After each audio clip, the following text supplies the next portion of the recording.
I'd like to talk to you about the mosque that's going to be built in New York City, the very controversial mosque that will be known as the Cordoba House, which is actually no ordinary mosque. It's supposed to be a mosque topped by a 13-foot cultural center, which will include a swimming pool.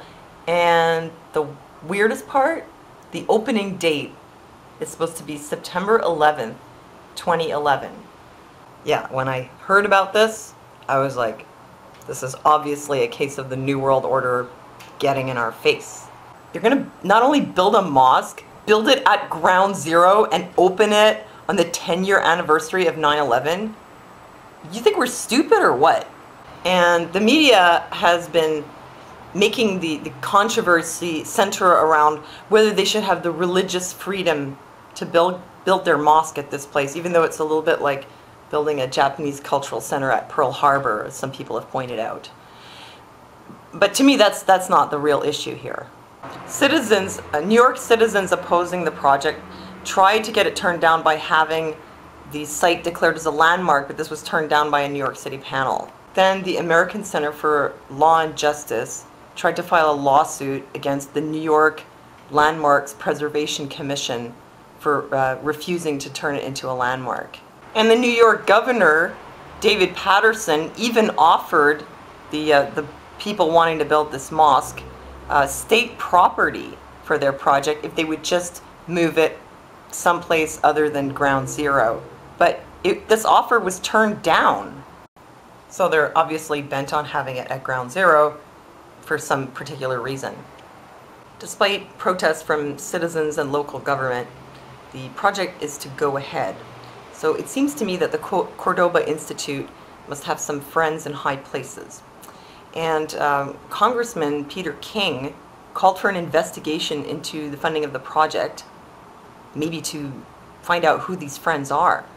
I guess friends of the Cordoba Institute include Mayor Bloomberg of New York City, who says that the project's funding is none of the government's business.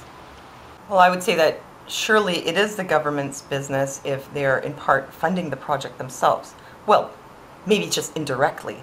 But they're sending Faisal Abdul Rauf, the imam behind the project, on a multi-country trip to the Middle East to, you know, help foster peaceful relations between America and Middle Eastern countries. And of course it says in his contract that he's not supposed to do any fundraising, but what do you think he's going to do out there?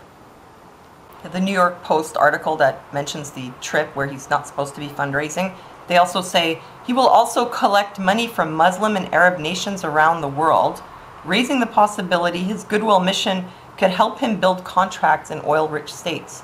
See, what did I tell you? In any case, he clearly has the support of the American federal government. Now, why would the American federal government want to be so supportive of a project like this? Imam Faisal Abdul Rauf told 60 Minutes 2 weeks after 9/11, I wouldn't say that the United States deserved what happened, but the United States policies were an accessory to the crime that happened. So what's he saying exactly? That the United States were somehow responsible? Or is he sympathizing with those who did it? Well, Steve Watson of InfoWars says, Ground Zero Mosque Imam is globalist stooge. It's true.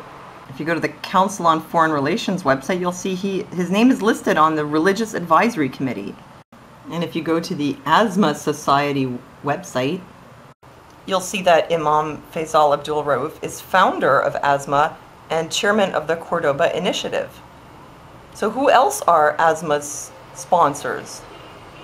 Well, if you go into our supporters, it does say Carnegie Corporation of New York, Rockefeller Brothers, Rockefeller Philanthropy, Rockefeller Brothers Fund, Global Fund for Women, William and Mary Grieve Foundation, the Sister Fund, and a bunch of others. So clearly he's in with the globalists. Here's my conclusion on this. It's nothing to do with religious freedom. This is a clear case of the New World Order getting in your face, purely, probably for the purpose of stirring shit up and creating more chaos, because what they like to do is create chaos so that they can then create order out of chaos. Again, a kind of case of problem, reaction, solution.